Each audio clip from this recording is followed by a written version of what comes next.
My name is Dr. Turner Wright. I'm from San Angelo, Texas. Went to A&M undergrad, med school, Dallas. I did 6 years residency ENT up at Duke.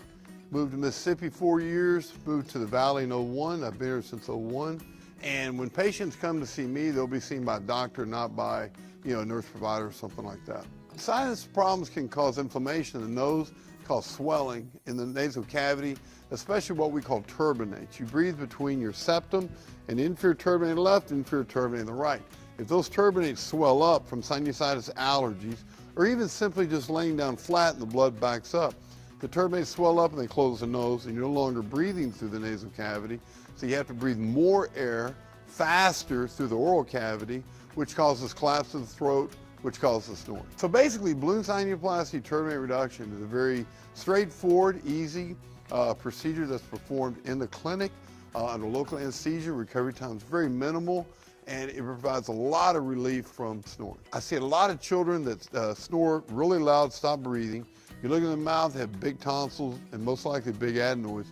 You take those out and it's not 100%, but really high success rate to quit snoring. With adults, you gotta be a little more careful because doing a tonsillectomy in an adult, they're gonna have a lot of postoperative pain, risk of bleeding, things like that. So you have to look at other factors involved with snoring, such as weight, and you address those issues first with adults.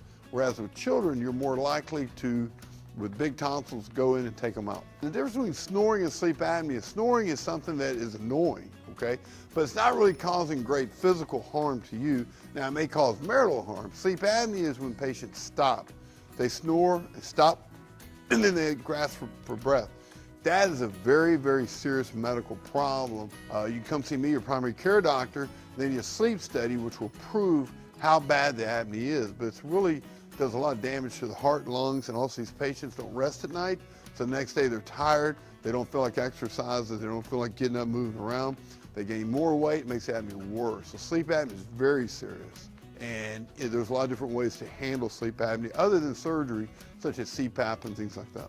So to summarize, if your child snores or a spouse snores or maybe has symptoms where you think it sounds like sleep apnea, bring them in, let me evaluate them, really quick, easy evaluation, do some real good. Make the right choice, be happy to see you.